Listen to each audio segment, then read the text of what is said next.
नमस्कार दोस्तों, आप देख रहे हैं न्यूज नशा और मैं हूं आपके साथ अनु जैन रोहतगी। कोविड अपडेट में आपका स्वागत है। इस प्रोग्राम के जरिए हमारी कोशिश रहती है कोविड से जुड़ी तमाम रिसर्च के बारे में आपको बताया जाए, कोविड वैक्सीन की अपडेट जानकारी दी जाए और ऐसी जानकारी जो आप जानना चाहते हैं, जरूरी है आपके लिए। तो आज शुरुआत करते हैं अमेरिका की रेडियोलॉजिकल सोसाइटी की एक रिसर्च के बारे में। इस रिसर्च में बताया गया है कि जिन पेशेंट को डायबिटीज और हाइपरटेंशन की बीमारी है और जो कोविड के मरीज रह चुके हैं और अब ठीक हो गए हैं, उनमें न्यूरोलॉजिकल जो प्रॉब्लम्स हैं वो बहुत ज्यादा देखी जा रही हैं। दोस्तों, जैसा कि बहुत सारी रिसर्च पहले बता चुकी है कि जिन मरीजों को डायबिटीज है, हाइपरटेंशन है या कैंसर है या कोई और क्रोनिक बीमारी है, उनमें कोविड होने का खतरा बहुत ज्यादा रहता है। और अब इस रिसर्च से ये भी पता चला है कि जिन पेशेंट को कोविड हो चुका है वो ठीक हो गए हैं और उनको डायबिटीज और हाइपरटेंशन है, उनमें न्यूरोलॉजिकल प्रॉब्लम ज्यादा देखी जा रही है। न्यूरोलॉजिकल प्रॉब्लम में भूलने की बीमारी देखी जा रही है, नसों की जो अकड़न है वो देखी जा रही है, हाथ पांव में जो शेकिंग है, कपकपाना है हाथ का, वो देखा जा रहा है। तो ऐसे में एक डॉक्टर्स की चेतावनी फिर से उन लोगों को है जो कोमोर्बिडिटीज बीमारियों का शिकार हैं, उनको कोविड से बहुत बचकर रहने की जरूरत है, क्योंकि यदि वो कोविड से ठीक भी हो गए उसके बाद भी उसका असर आपके दिमाग पर देखा जा रहा है। और दोस्तों, ऐसे बहुत से मामले सामने आ रहे हैं जहां पता चल रहा है कि लोग कोविड से ठीक हो गए हैं, लेकिन उसके बाद भी कई तरह के कॉम्प्लिकेशंस उनमें देखे जा रहे हैं। उनको फटीग हो रहा है, उनको थकावट रहती है, न्यूरोलॉजिकल प्रॉब्लम उनको आ रही है, उनको कई बार बुखार आ जाता है, इम्यून बिल्कुल डाउन हो गया है। तो ऐसे में बहुत संभल कर रहने की जरूरत है कोविड से सभी को, और खासकर उन मरीजों को जो कोमोर्बिडिटीज बीमारियों से जूझ रहे हैं। और अब चलते हैं इटली की ओर। इटली में हाल ही में बहुत अच्छी स्टडी की गई है। न्यू बॉर्न बेबी को अपनी कोविड अगर मदर पीड़ित है उनकी, तो उससे ज्यादा खतरा नहीं है। रिसर्च में 62 बच्चों जो न्यू बॉर्न बेबी हैं, 62 बच्चों को लिया गया और उनको उनकी जो मदर है उनके साथ ही रखा गया जो कोविड की पेशेंट थी, और उनमें से सिर्फ 1.6% बच्चों को कोविड हुआ।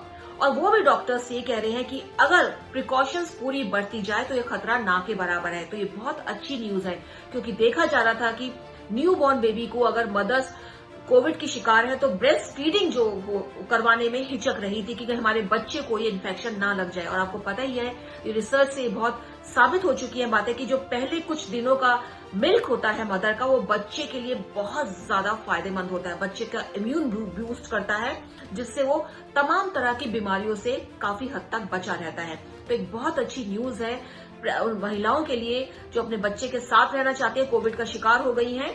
यहाँ पर वो रिसर्च बताती है कि कोविड का खतरा जो है उन बच्चों को ना के बराबर ही रहता है, और पूरी प्रिकॉशन ली जाए तो बिल्कुल खत्म किया जा सकता है ये खतरे को। एक और अच्छी खबर जो सामने आई है कि यूनाइटेड नेशंस जनरल असेंबली ने 27 दिसंबर को international day of pandemic preparedness के रूप में मनाने का फैसला किया है। और दोस्तों, बता दें, ये बनाना इसलिए भी जरूरी है क्योंकि जिस तरह के वायरस का अटैक लगातार हम लोगों पर हो रहा है और नए नए तरह के वायरस सामने आ रहे हैं। अगर पिछले एक दशक में हम देखें तो बहुत सारे नाम सामने हमारे आ जाते हैं। इबोला है, सार्स है। सार्स की ये 5वीं वैरायटी है जो सामने आई है। इससे पहले 4 और जो सार्स है वो हमको परेशान कर चुके हैं। जीका वायरस है, येलो फीवर है। इस तरह के वायरस जो है सामने आए तो बहुत ही ज्यादा खतरनाक थे। तो ऐसे में यूएन ने ये फैसला लिया है कि 27 दिसंबर को ये दिन घोषित किया जाएगा, जिसमें पूरी चर्चा की जाएगी किस तरह से इस डेंजर को, एपिडेमिक के रूप में जो आता है वायरस, जो नया वायरस आता है और पूरी दुनिया को एक तरह से थ्रेटन कर देता है, खतरा बन जाता है, उस पर चिंता की जाए। तो 27 दिसंबर का दिन जो है निश्चित किया गया है।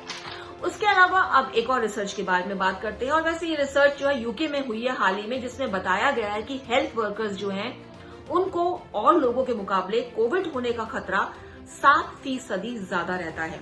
और ये बात सब पहले भी कह चुके हैं लोग, लेकिन अब रिसर्च के जरिए ये बात बिल्कुल स्पष्ट हो गई है। और तभी हम अगर क्राइटेरिया देखें, अगर वर्ल्ड वाइड हम क्राइटेरिया देखें, तो सबसे पहले वैक्सीन के लिए हेल्थ वर्कर्स को ही चुना जा रहा है, चाहे वो हमारे देश की बात हो या विदेशों की बात हो। हमारे देश में तो लगभग 1 करोड़ ऐसे लोगों की पहचान की जा रही है जो हेल्थ वर्कर्स हैं। हेल्थ वर्कर्स में डॉक्टर हैं, नर्सेज हैं, पैरामेडिकल स्टाफ है, तमाम ऐसे लोग जो डायरेक्ट संपर्क में आ रहे हैं कोविड पेशेंट के, उनको वैक्सीनेशन सबसे पहले दिया जाएगा। और अब रिसर्च से बात साबित भी हो चुकी है कि वो इस बात को पूरी तरह से डिजर्व करते हैं, क्योंकि सबसे ज्यादा खतरा वो ही झेल रहे हैं। और एक और अच्छी न्यूज जो चल रही है और चर्चा में भी है और हम भी जिक्र करना चाहेंगे इस प्रोग्राम में कि इंडिया जो है वैक्सीन हब के रूप में जाना जाता है। और जैसा कि हम आपको पहले भी बता चुके थे कि सीरम इंस्टीट्यूट है के अलावा और भी जो प्रोडक्शन है इंडिया में, लगभग 65% जो वैक्सीन है जो विश्व भर में लगाई जाती है वो इंडिया में उसका प्रोडक्शन होता है। और अब इस समय 60 देशों के राजनयिक, मतलब जो सीनियर ऑफिशियल और राजनयिक एम्बेसडर हैं, वो उन्होंने इंडिया में विजिट किया है। हैदराबाद के जो लैब है, भारत बायोटेक का जो लैब है, उसमें विजिट की है और वहां पे जो वैक्सीन बन रही है उसके बारे में वो जानना चाहते हैं, क्योंकि सबकी इच्छा है कि जो वैक्सीन बन रही है हमारे देश में, कोवैक्सीन, जो बिल्कुल इंडिजीनियस है, जो भारत अपनी तकनीक से बना रहा है, उस वैक्सीन के बनने का सर्वे किया है इन 60 राजनयिक जो आए हैं यहाँ पर। और उसके बाद वो अपने आएंगे 9 दिसंबर को आएंगे वो दोस्तों इसके बारे में, और उसके बाद वो अपने देश में जाकर कोशिश करेंगे कि इस वैक्सीन को किस तरह से वहां पर लगाया जाए लोगों को। तो इसके बारे में पूरी जानकारी लेने के लिए ये लोग यहाँ पे आए। बहुत ही फक्र की बात है ये भारत के लिए कि 60 देशों के राजनयिक जो है यहाँ पर आकर हमारे हैदराबाद के जो भारत बायोटेक लैब है उसका दौरा करेंगे। 2 लैब है यहाँ पे और दोनों का ही दौरा करेंगे और तमाम तरह की जानकारी देंगे। आपको बता दें जो कोवैक्सीन है इसका 3rd ट्रायल चल रहा है और जो देश है इसमें लैटिन अमेरिका के देश है, अफ्रीका के देश है, यूरोप के बहुत से देश हैं, ये इस 3rd ट्रायल को अपने देशों में भी करवाना चाहते हैं, ऐसा पता चला है। और इससे पहले आपको बता दें, जैसा कि खबरें आई थी कि रशिया की जो स्पुतनिक वैक्सीन है, रशिया ने बाकायदा भारत के साथ करार किया है कि जो डोज है, जो स्पुतनिक की डोज है, हर साल 10 करोड़ डोज जो वैक्सीन जो है भारत में बनेगी। इस बारे में ऑलरेडी रशिया के साथ हमारी डील हो चुकी है। तो अपने आप में सब बातें दर्शाती हैं कि वैक्सीन के मैन्युफैक्चरिंग में, प्रोडक्शन में जो है हमारा देश टॉप है इस समय, उसका कोई मुकाबला नहीं है। 65% बहुत बड़ी संख्या होती है। 65% वैक्सीन का जो निर्माण है वो हमारे देश में होता है। और कोरोना को लेकर भी अगर हम देखा जाए, जो वैक्सीन की तैयारियां चल रही है हमारे देश में, वो 3rd ट्रायल में पहुंच चुकी है और काफी जो देश हैं उनकी निगाहें इस वैक्सीन पर भी टिकी हुई हैं। क्योंकि जैसा कि भारत के बारे में है कि भारत की जनसंख्या इतनी वास्ट है, इतनी ज्यादा कॉम्प्लिकेटेड है, इतने ज्यादा यहाँ पे तमाम तरह की जो रिसर्च है वो सक्सेसफुल रहते हैं कि हर तरह के यहाँ पे मौसम है, हर तरह के यहाँ पे लोग रहते हैं, हर तरह का यहाँ पे कल्चर है। जो भी ट्रायल होता है वो काफी हद तक यहाँ सक्सेस इसलिए भी रहता है क्योंकि पैरामीटर्स बहुत ज्यादा वास्ट है इंडिया में।